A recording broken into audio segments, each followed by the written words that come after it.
গোটা দুনিয়া ছেড়ে দিলাম বাপ, সংসারও ছেড়ে দিলাম বাপ, আপনি মা বাবার মায়াও ছেড়ে দিলাম, আমি শুধু আমার আল্লাহকেই ডাকলাম। আসা আল্লাহ আকুনা বিদুআই রাব্বি শাকিয়া। এবার ইব্রাহিম নবী বলেন, আব্বা আমি বিশ্বাস করি আমার ওই এক আল্লাহকে ডেকে কেউ কোনোদিন বঞ্চিত হয় না। মখলুককে ডেকে হেরে যায়, নেতা ভুলে যায়, কর্মীও ভুলে যায়, মা বাপও অনেক সময় রাগ করে, মা বাপ অনেক সময় ভুলে যায়, সন্তানও মা বাপকে ভুলে যায়, সবখানে হইতে পারে এমন, কিন্তু আমার আল্লাহকে ডেকে কেউ এমন হয় না যে বঞ্চিত হয়।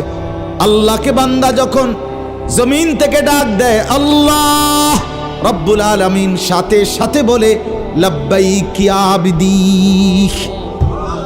আমার বান্দা আমি হাজির, বল না বান্দা কি দরকার। বান্দা আবার বলে আল্লাহ, আল্লাহ আবার বলে লাব্বাইক, আছি তো বলো না। বান্দা বলে সুবহানাল্লাহ, আল্লাহ বলে শুনছি তো বান্দা, বলো না কি চাও বান্দা। বান্দা আবার বলে আলহামদুলিল্লাহ, আল্লাহ বলে বলো না কি চাচ্ছ বলো। আল্লাহু আকবার, বলে আবারও বলছি কি চাচ্ছ বলো না, আমি তো শুনতেছি, আমি তো আছি বান্দা।